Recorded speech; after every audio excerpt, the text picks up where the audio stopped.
Bukan kalau orang bermaksiat, kemudian dulu mana Allah menentukan dia bermaksiat atau akalnya yang memilih untuk bermaksiat? Itu pertanyaan yang pertama. Bismillahirrahmanirrahim. Assalamualaikum warahmatullahi wabarakatuh.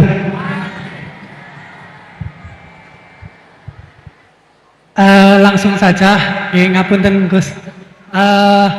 Di sini ada beberapa pertanyaan yang agak masih grundel di hati gitu. Soalnya belum dapat jawaban.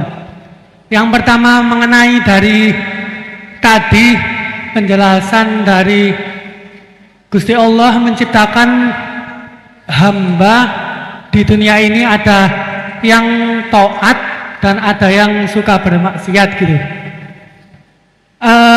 Mengenai takdir Allah Subhanahu wa Ta'ala, Allah menciptakan hamba-hambanya dengan variasi yang berbeda.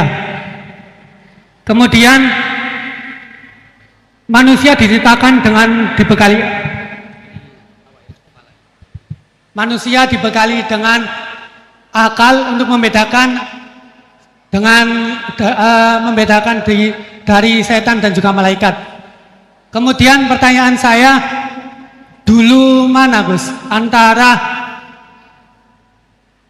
takdir yang ditentukan oleh Allah atau pilihan akal kita gitu. Begitu intinya. Soalnya kan bukan kalau orang bermaksiat kemudian dulu mana Allah menentukan dia bermaksiat atau akalnya yang memilih untuk bermaksiat. Itu pertanyaan yang pertama. Untuk pertanyaan yang kedua, ngapunten.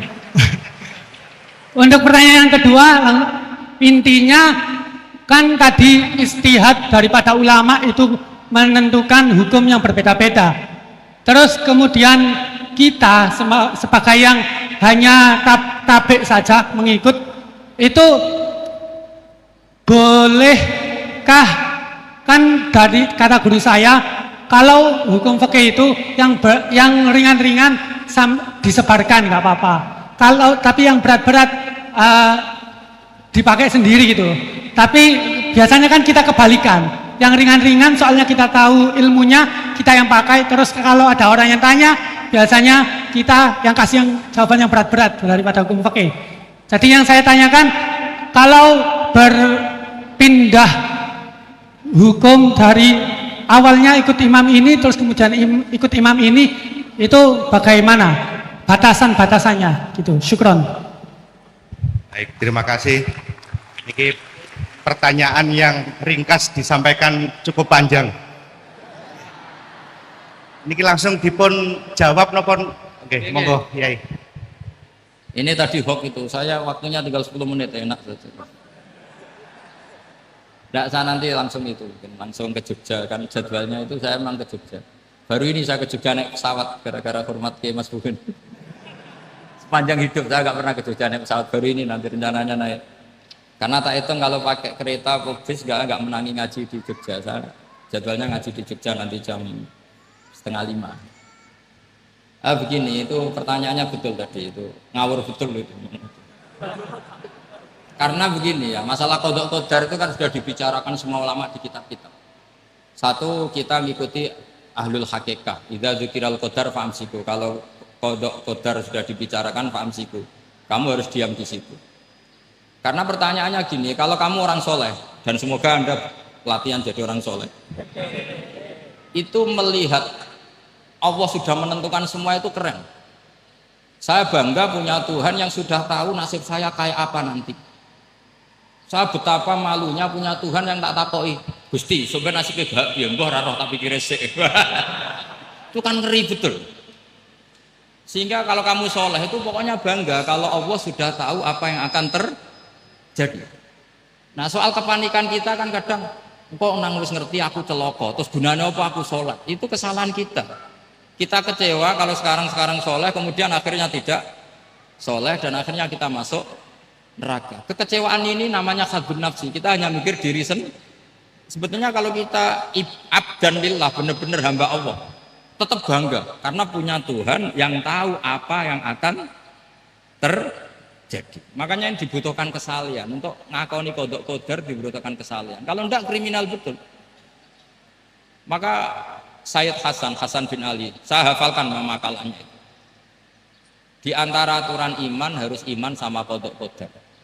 Untuk menunjukkan innahu la yuqsa kurhan wala yuhlabu kurhan, kata beliau. Supaya kita tahu bahwa Allah itu tidak dimaksiati secara terpaksa. Kamu bisa enggak bayangkan Allah ngeluh gini, sakjane aku ora seneng maksiat, tapi saya bisa berbuat apa? Artinya apa? Kalau maksiat dan keburukan tidak khairihi wa syarrihi minallah, itu Allah akan kurhan. Paham yang saya maksud? Artinya apa? Kita harus berkeyakinan khairihi wa syarrihi minallah. Tapi kita butuh syariat. Lalu setiap orang nakal berkelit kersane Allah juga masalah. Maka diteruskan makalah beliau. Waman hammala dzambahu rabbahu faqad fajar. Dan siapa yang menimpakan dosanya atas nama Tuhannya, maka faqad fajar. Dia lacut betul. Wong sing zina kuwi Allah kan gak melok zina, sing maling kuwi ora melok maling. Sing beto bak-bak kuwi ora tau beto. Terus kowe muni kabeh krana Allah, itu kriminal betul. Jadi makanya orang soleh itu harus hafalannya banyak supaya niru-niru orang soleh itu. Ini kan enggak ingin soleh tapi pakai akalnya sendiri. Itu bahaya dalam agama, karena agama itu harus ada riwayat. Makanya beliau menyebut 2 kali. Siapa yang tidak meyakini khairihi wa syarrihi minallah, maka dia faqad kafar. Karena seakan-akan di dunia ini waqa'a fi mulkihi ma la yuriduhu. Kalau kamu bilang syar tidak minallah, berarti waqa'a fi mulkihi ma la yuriduhu, di kerajaannya terjadi sesuatu di luar kehendak. Tapi waman hammala dzambahu rabbahu faqad fajar. Orang yang menimpakan dosanya ditimpakan karena Allah, maka faqad fajar. Dia lacut betul. Allah tidak ikut maling, tidak ikut zina, tidak ikut korupsi kok. Ini kehendakmu ya. Nah, kalau kamu bisa paham itu, ya sudah jadi orang soleh saja. Kalau enggak, ya pilih wa amsiku tadi apa? Sudah, tidak usah dibahas. Jadi saya mohon semua yang dengar ngaji saya ini, yang enggak tobat supaya tobat, yang sudah tobat ditambahi ilmu, karena biasanya tobat itu ya karena tidak ngerti apa-apa, semua mikir. Itu makalnya Sayyid Hasan bin Ali, cucunya Rasulullah SAW, dan itu diamini oleh semua ulama. Saya pernah ditanya seorang rektor, enggak terima dosen, enggak terima mahasiswa, rektor. Tanya, Gus, yang benar itu Jabariyah apa Qadariyah? Jawaban saya lucu, sementing soleh dulu. Kalau setelah soleh kamu enggak apa-apa, Jabariyah atau Qadariyah.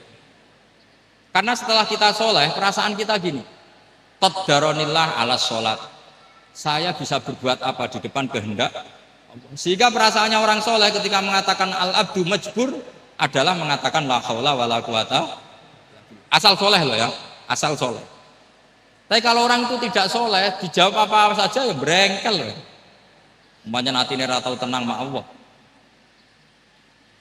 Qadariyah juga sama, ini penting. Misalnya ada orang soleh Qadariyah, mesti cara berpikir, oh pangeran ku adil ya, sing sholat diganjar swarga, sing zina diganjar neraka. Sing ora nyolong diganjar swarga, sing nyolong diganjar neraka, kan adil. Mosok sing nyolong dilebokno swarga, sing sholat dilebokno neraka, kan jadi lucu. Artinya ketika dia Qadariyah juga ingin membaca hikmahnya Allah bikin aturan. Asal soleh, salah lagi asal. Jadi orang itu setelah soleh itu bisa improvisasi sendiri. Makanya ini pentingnya ayat innalladzina amanu wa amilus sholihat yahdihim rabbuhum biimanihim. Orang setelah iman nanti akan ditunjukkan oleh imannya untuk mengelola was-wasnya setan. Misalnya saya itu termasuk kiai yang terkenal, kalau diundang susah. Karena saya fanatik fikih, saya punya ibu, saya punya pondok, itu artinya punya kewajiban. Yang bisa mengalahkan kewajiban adalah kewajiban sing akbar, yang lebih besar. Nah ini mau diundang mahasiswa ini kan jelas tidak akbar. Nanti maksudnya tarkul wajib di adli sunnah, wah kriminal saya. Meleburi bapak meninggalkan wajib demi sunnah. Ya jelas ya, jadi kita harus terlatih dengan bahasanya orang-orang soleh. Kalau enggak masalah besar, masalah qada qadar zaman sahabat itu sudah terjadi perdebatan. Terus ada yang cerita, ada riwayat idza dzikira ashabi fa amsiku wa idza dzikira al-qadar fa amsiku. Kedua masalah istihad fikih itu nggak apa-apa, memang dari awal furu'iyah kan, dari awal furu'iyah. Kalau nuruti istihad gini, kalau ada mahasiswa tanya sebaiknya dijawab apa enggak? Mungkin sebagian narasumber sebaiknya dijawab biar marem. Sebagian narasumber sebaiknya nggak usah dijawab. Wong mahasiswa ben pinter kok apa-apa takok, gak mandiri. Itu namanya istihad. Jadi kalau furu'iyah itu mungkin sekali. Ya ini saya masih punya waktu 2 menit, masih satu pertanyaan itu hoax tadi yang 50 menit. Ya.